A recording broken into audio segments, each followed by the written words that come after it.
We have some breaking news in the Jeffrey Epstein investigation. Democrats on the House Oversight Committee have just released a batch of photos they obtained from the estate of sex offender Jeffrey Epstein. They come from a cache of around 95,000 photos received by the lawmakers.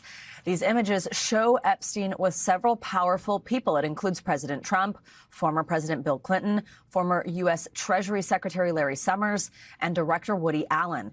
And we should say a few things first about these images. The redactions that you're going to see were done before these images were released, and we don't know anything about the context around these images or the events and people they depict.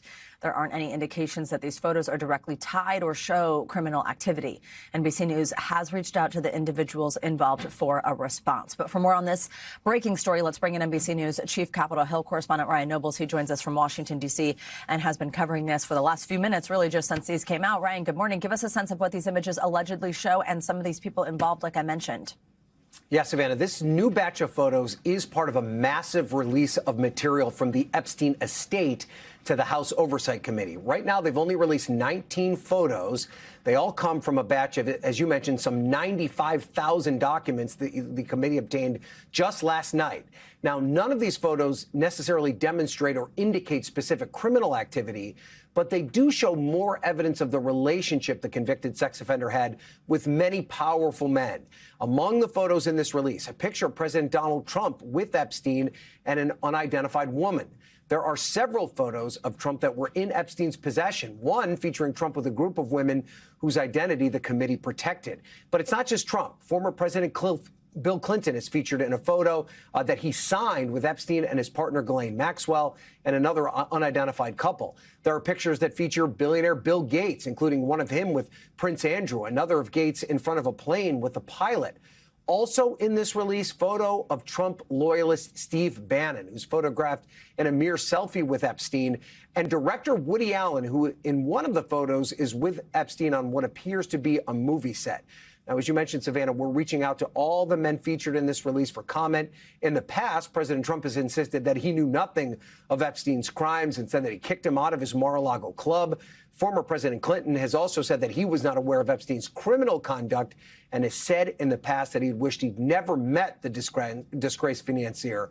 It's also important to keep in mind that this material is not part of the evidence collected by the Department of Justice, and the DOJ is up against a deadline of their own to release all their Epstein files after a law passed by Congress. So, Savannah, it's likely that there's much more material to come when it comes to the Epstein controversy. And Ryan, just to reiterate, since these images themselves don't specifically implicate the people in them or the images aren't of criminal activity, you kind of said this, but just to underscore, the importance here that Democrats claim these are to the investigation is what here? To establish the relationship generally? That's exactly right. I mean, there is a lot of questions over just who Jeffrey Epstein was in business with, who he spent his personal time with, and how and if any of that was connected to his broader criminal enterprise. And there's also just a belief among many that those that were tied in with Epstein should be publicly embarrassed for the role that they played and the relationship that they had with him. Now, this has been a very difficult position that many of these powerful men in particular have found themselves in to try and explain what type of relationship they had with Epstein and whether or not it was appropriate. And some, in the case of Larry Summers, who you mentioned, who was the former Treasury Secretary, he's been in many ways kind of dismissed from his public life, removed from any of the important positions that he held at Harvard University and some other places, merely because of his connection with Epstein and new information that's come out as a result of it. So, you know, there is a thirst by the public right now, Savannah, to get every possible piece of information related to Jeffrey Epstein, to uncover everything that he is responsible for and the people that he hurt. And this is part of that process, just airing it all out, basically, and allowing the public to decide for themselves. Ryan, do we have any idea here on the timeline of these photos, when they were taken? We don't. And that's part of what the committee is trying to establish. You know, I was told that they received these documents last night, that they were poring over them over the course of 9 hours, and that they basically only got through about 10% of the information that they received from the estate. So that's part of what they're working to do here, is figure out exactly when these photos were taken and how they match up with the timeline of Epstein's alleged crimes and the other conduct that he is accused of. And one of the other important things to keep in mind is that the Epstein estate has become, in many ways, a treasure trove of information for these investigations, even more than what we've seen from grand jury releases and the information that's come out of the Department of Justice. So this is just really the tip of the iceberg, and there's much more to come, Savannah. Ryan, I think there's been this drip of information, right, and so much interest. Certainly the fact that the president flip-flopped on wanting to release things, not wanting to release things, wanting to release it again when it comes to this investigation. Both sides of the aisle fired up over this congressional approval to move forward with releasing documents and material. How different is this from what we've seen before, like when material was released that was related to the Ghislaine Maxwell grand jury records? And how different is this than what we may still see as people await more information, as people want all of the documents? Well, I think the important thing to keep in mind about this information that's coming from the estate is that it hasn't been vetted through a prosecutorial or investigative process. So it's really just an ocean of information that's in many ways flooding the House Oversight Committee. So it hasn't been farmed in any way, shape, or form. There hasn't been any sort of a process of trying to figure out what is and what is not important. So as a result, that's a monumental task for the committee to try and figure out exactly what they're dealing with here and what is useful and what is basically just noise. Now, that's different than what may be in possession of a grand jury that was looking for an indictment, or what may be in the troves of what the Department of Justice is holding on to. The Department of Justice was engaged in an active criminal investigation of both Epstein and his partner, Ghislaine Maxwell. So in the material that the Department of Justice may have in its possession, there could be information that has yet to be unearthed that could lead to future investigations or future prosecutions. And I think that's more than anything what the survivors of the Epstein affair are looking for.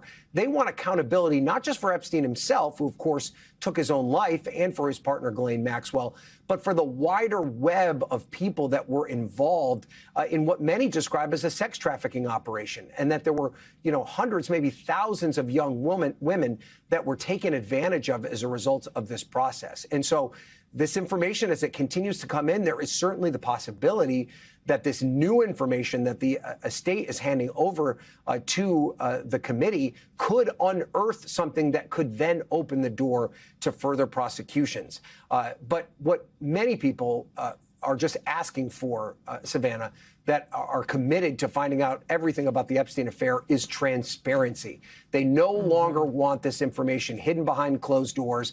They want it out in the public. They think sunshine is the best disinfectant, because there's a real belief, and I think there's quite a bit of evidence to prove this fact, that when this case was initially investigated, that Epstein was given preferential treatment by investigators in the Southern District of Florida, and that he should have been penalized much earlier than he was and for a much longer period of time.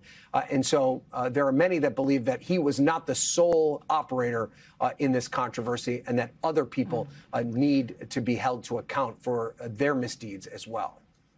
Ryan Nobles, thank you very much for your reporting on this. 95,000 new photos. We have just received these. You are going through them. Our team is, and we appreciate you jumping on the air with us with this breaking news. Well, Representative Robert Garcia, who's on the House Oversight Committee, is speaking outside the Capitol on these newly released images and the investigation into Epstein. Let's listen in. The DOJ's actually put out some documents when we subpoenaed the DOJ, the Oversight Committee, a few months ago. What they put out, all the documents they put out, the 95,000 plus documents they put out, whatever that number was, they were all already public. And so there was no real new information that they put out.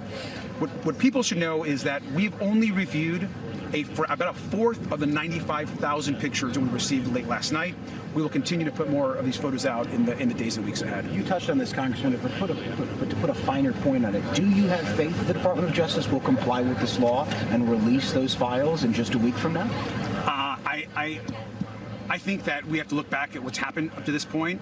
When you spend your entire campaign saying you're going to release the files, and then you do everything you can to stop their release, when the Attorney General says they're on her desk and she refuses to release them, when you try to set up sham investigations to stop the release, when you're bringing members of Congress into the Situation Room at the White House so that you don't vote to get the release done in the Congress, that all points to the same thing, which is the White House consistently has tried to cover up the Epstein files and the release. And I know the 19th is what the request was, the time frame here, but do you think this gets buried because it comes out Friday night on the 19th, the week before Christmas, and people don't pay as much attention? Look, I think the release needs to happen regardless of when it is. I think the American public are smart enough to understand that at this moment what we want is the release of all the files. Any final questions? Thank you for staying out here in the cold. Okay. Thank you. Without a jacket, too. Yeah. He always comes California member without a jacket feels wrong. I don't know.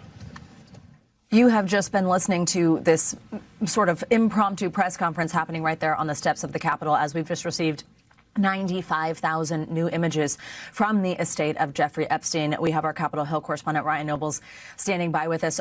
Ryan, first, just what do you make of the commentary we just heard there? Well, I think what you heard, Robert Garcia, who is the ranking member on the House Oversight Committee, he's the Democrat, the leading Democrat on that committee. What he was pointing to is this pending deadline that the Department of Justice has in front of them to release all the information that they have as it relates to the Epstein controversy. And this is separate from this material that we're receiving this morning and that the committee is going through that came from the Epstein estate. And that's really what most people believe is where the most damaging information lies, where the most revealing information lies.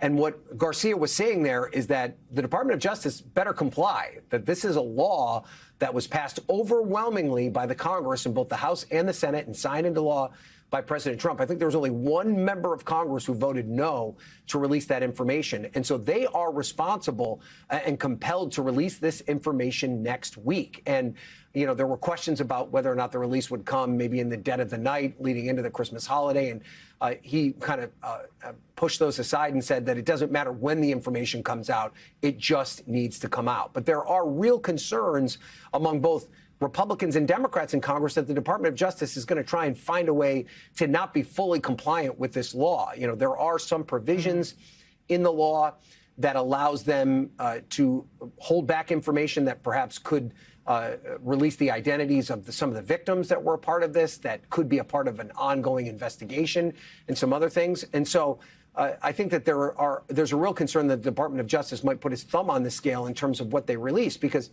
the one thing that's really important to keep in mind when we talk about this, Savannah, is we don't know what we don't know. The only people that know what information is contained within the Department of Justice's records are the people that have custody of it. So they could release a bunch of information and say, this is everything we've got.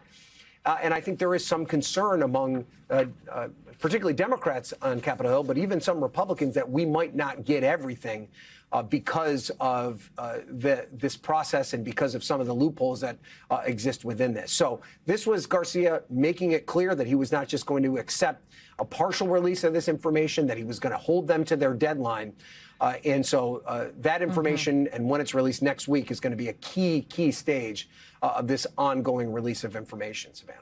Ryan, just super quick, because we are going to get to our legal analyst in just a moment, but I do just want to, can you just 30 seconds, how are you and your team handling 95,000 photos and coming on the air with us right now? So just walk our viewers through that. Yeah, so that's important to keep in mind. We right now do not have access to all 95,000 documents. Right now, what the committee's released so far is just this initial 19 photos, which were the most revealing that they had gone through when they first released it. So the committee at some point will release all those documents, but it will be after an exhaustive process of going through, redacting information to protect victims and things along those lines. So we still have a while to go before we get that full release of the 95,000 documents. Important context there. Ryan Nobles, thank you very much. Well, for more, let's bring in NBC News legal analyst Danny Ceballos. Danny, thanks for being with us. So as we just heard there from Ryan, there's a lot of powerful people in this new drop of images. They do not specifically implicate these people in any criminal activity. We've been showing the pictures right here on air. What is your takeaway from this?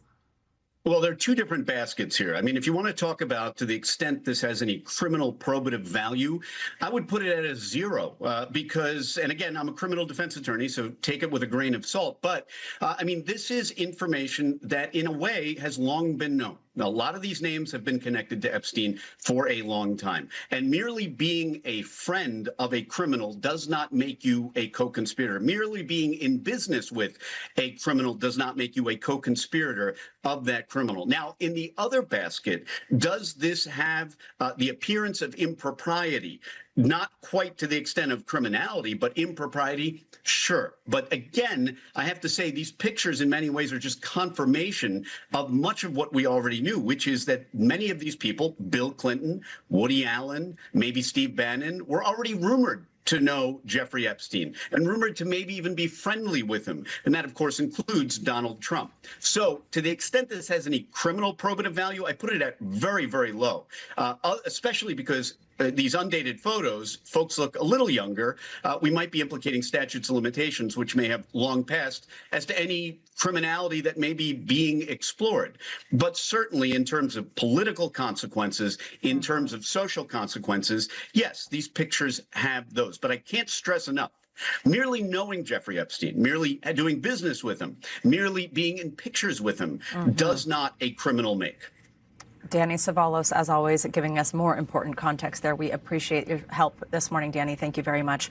Again, these new photos, 19 in our possession, now 95,000 in total, being released by House Democrats of the Jeffrey Epstein estate. Stay with us. Morning News Now. We'll be right back.